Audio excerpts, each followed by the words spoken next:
Hello.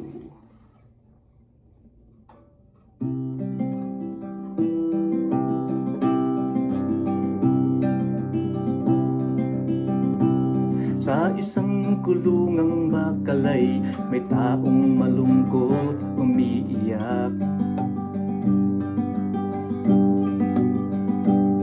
Ang tanong niya sa sarili ay kailan magigisnan ng liwanag. Malayo ang iniisip at nakakuyumyaring mga palad. Bakit daw siya nagdurusa sa kasalanang di niya ginawa?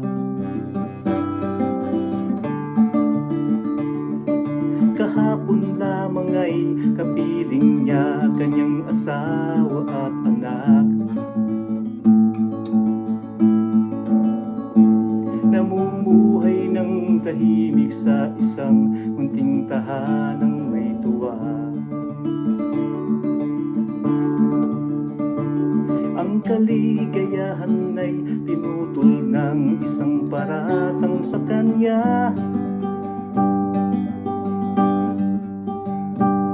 Siya daw ang may sala sa isang krimen na di naman niya ginawa. Wala na bang katarungan ang isang nilalang na katulad niya?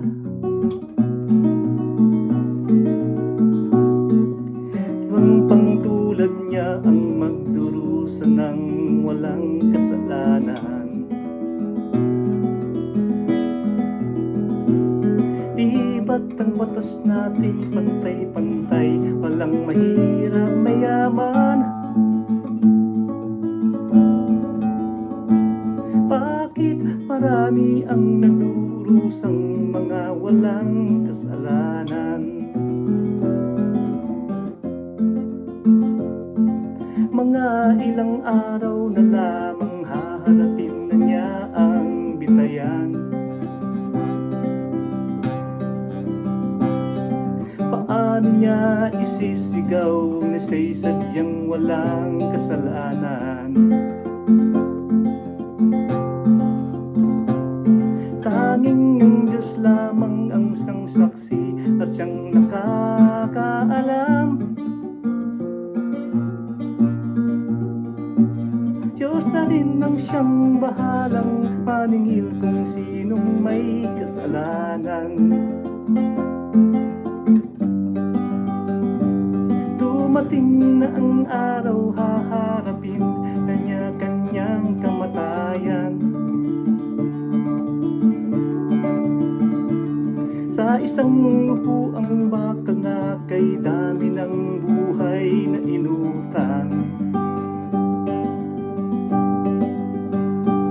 O ang batas ng tao'y kung minsay di mo maintindihan. Ilang ang tulad niyang magdurusa ng walang kasalanan.